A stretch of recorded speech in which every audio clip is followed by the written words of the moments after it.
Alright guys, I got 10 tips for you today on how you can make money as a teenager and not necessarily going the retail route or working a normal job. Maybe you're too young or maybe you just don't want to. So got 10 tips for you today, starting with the least difficult and ending with the most difficult. So let's get into it. So babysitting is an amazing way to make money as a teenager, and it's also pretty easy. Whether you're a boy or a girl, it doesn't really matter. Most likely you know a lot of families with younger kids that are always looking for babysitters to hire. So the biggest obstacle in going into this business is just getting your name out there. There's not a lot of resources that you need to invest to start this. There's not a lot of time. It's just marketing. Efficiently getting your name out there is what's gonna set you apart from the other people in this business. So car washes are a really great way to make money as a teenager. And the thing that I love about this business model is you essentially make your customers come to you without having to do a lot of work if you set it up correctly.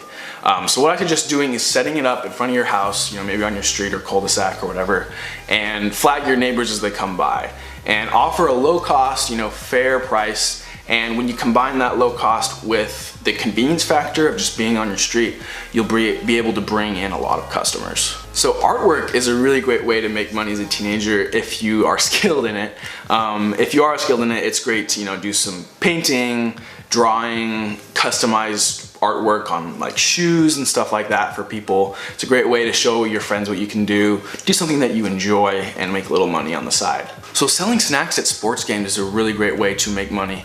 It's a little more complicated though, but this is something that I did as a kid. So what I would do is I would go to the supermarket with my parents, Costco in particular, and so I'd buy a bunch of snacks in bulk for a low price. So I bought like chips, soda, Gatorade, gum, sunflower seeds, whatever. And I agreed to pay my parents back with the revenue I made from this business. So what I would do is I put all the snacks in a little cooler and I would go to this sports complex near my house in the summertime, and there'd be like 4 or 5 baseball fields and like 3 or 4 football fields. And so there's like a ton of different games going on. And obviously there's lots of parents out there, it's a hot day. And so I'd go from person to person and just, use salesmanship skills and just sell them on the products I had. And one thing that I did was offer them at a lower price than little snack mart that was in the complex. And so I made up with the amount of stuff I sold, so in volume. But so that's a little more complicated, but the payoff was pretty good. I think I was making like $100 a week, which is pretty good for a teenager.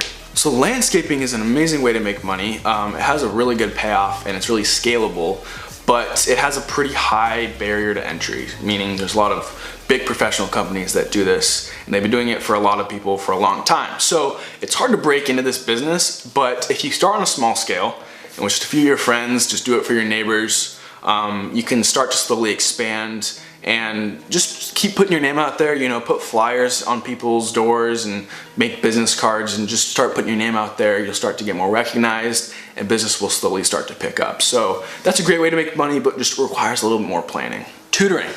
Tutoring is an amazing way to make money if you are so gifted in a particular area of academics. I was not personally, but if you are, don't let that talent go to waste. There's always people who are struggling with the subject, so all you have to do is find them and sell yourself. Say, I can help you get this grade at this price in this amount of time. And as you do this with more and more people, they'll start telling their friends as they succeed, and word of mouth is the best way to market yourself, and it's absolutely free. So tutoring is awesome if you are so inclined. So online selling is great, and I guarantee that most of you can do this because you probably have something sitting in your closet right now that's taking up space. So throw it online, throw it on Craigslist or eBay, make some quick cash. But one piggyback on that idea is consistent online selling. So this kind of has to do more with like the shoe and fashion industry.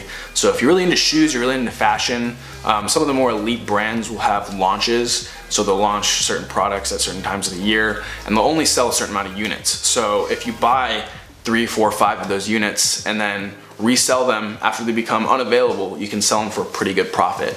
But that takes a little bit more know-how in the industry, but if you're passionate about that, it's a great way to make some extra profit. So graphic design is pretty great. It has a relatively low startup cost. You pretty much just have to pay for the software. But if you're skilled in graphic design, it's awesome because you can get a lot of experience and build up your resume, as well as making some good money and doing some pretty cool stuff for your friends, family, school, whatever. So photography and videography services are a really fun way to make money as a teenager. These do have a pretty high startup cost though. If you are gonna go for high quality professional grade camera equipment, it is pretty expensive. And it does require a decent amount of expertise and experience. So my advice is to start young, start early, and develop a good portfolio, kind of figure out what you're doing, find a niche, and start offering those services later. One thing that I did was I offered senior pictures for a lot of my friends in high school. I offered it at a lower price because a lot of professionals charge really, really high prices for senior pictures. So that's a really good small scale way to start with it. And then you can find your area of interest in photography and videography after that. So the last one is stock investments. And this is probably the most difficult and has the most amount of risk. And you're probably thinking like, I'm just a teenager. I don't know how the financial markets work. I don't know how stocks work. If I invest, I'm probably gonna lose all my money, which is a good point. But someone's already thought of that. And they've made programs and websites that allow you to use fake money but invest in real markets so you can get some good experience, build a fake little portfolio up, and start making some fake money. And once you're at that point where you feel like you kind of know what you're doing, you can use real money, and it has a pretty good payout if you know what you're doing. But the reason why I love this so much is it makes you pay attention to current events, and it makes you pay attention to these companies that you're following. So you see their success, and you see their failures, and you learn these things at a young age, so it puts you at a huge advantage compared to your friends. So do this if you really want to invest in your future career and get some really good knowledge at a young age. I highly recommend it. But that is the video, guys. I hope you enjoyed it. If you did, please give it a thumbs up. Subscribe if you're not already. And I will see y'all in the next video. Peace.